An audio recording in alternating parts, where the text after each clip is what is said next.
Okay, so after 2 days of fiddling around, well, more or less, because I've been doing other stuff. I've been recording with Scotty as well. So it's about, I'm like the end of the first real day of recording for this track.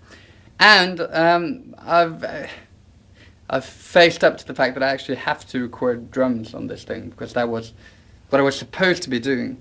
But now I'm giving Rhys a smorgasbord of different types of sounds and textures to work with. Anyway, so the drum kit for this track is going to be pretty much similar to the one on the Opium Cartel track, but I've changed, well, all the cymbals are different, the snare drum is different, and the tom setup. But once again, I'm using the concept bass drum as the resonator, because it sounds great. If you just listen to, and I'm miking that, I don't know, it's a bit dark now. Well, anyways, you can see the microphone there. Inside my trusty Sonar 22-inch, I've got another bass drum microphone. It's always handy to have two of those. I don't know if that guy there, if that is Todd or Rod Flounders. Not really sure, but you can probably, that's probably a website somewhere.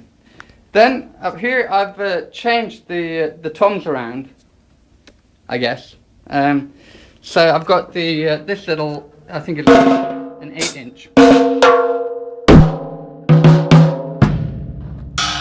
and so I've got the 8-inch, and then the 16-inch floor tom. For ride, I've got like the Z Zildjian custom ride, and this was a ride cymbal that I bought for live use actually. So because it cuts through really well. I haven't really used it too much for recordings, but here it is. And then I've got a little 14-inch K Zildjian China. Because this track has actually got a kind of proggy feel to it, or at least I'm making it proggy. I'm using the P word. I've got an old K Zildjian crash cymbal over there with holes for rivets, but no rivets in them. A K hi-hat.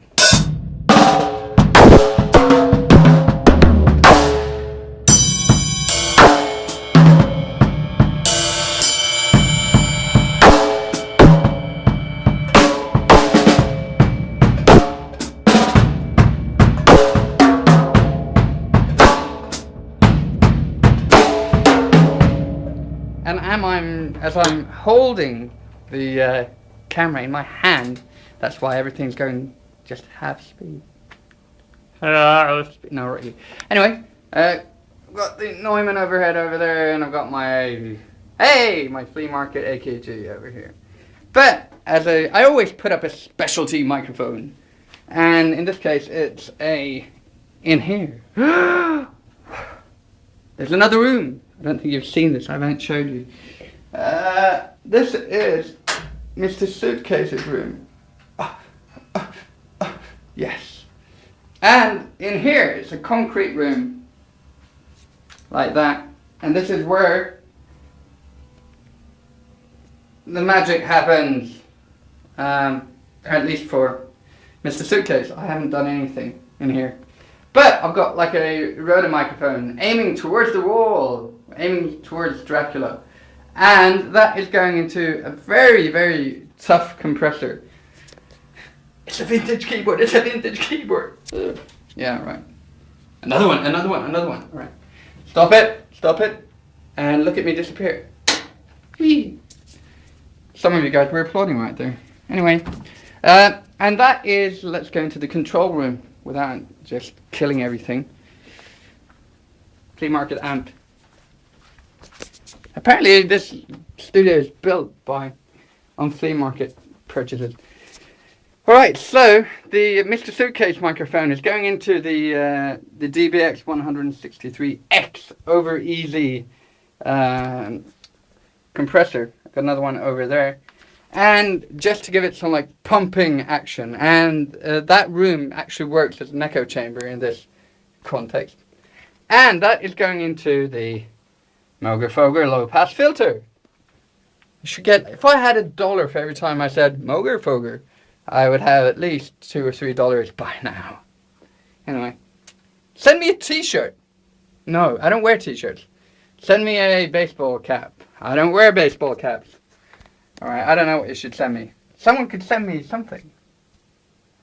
So that's the main setup. I don't know if it's any use in recording me playing the drums, because I think we'll just destroy it into this. The tender microphone in my Nokia cell phone. That's a plug for you right there. So that's the main thing. And now I just have to play it right, which I haven't been doing for a while. So that's it. And now for the world. Yeah, we should end this up in Peru or something. It's over here, right?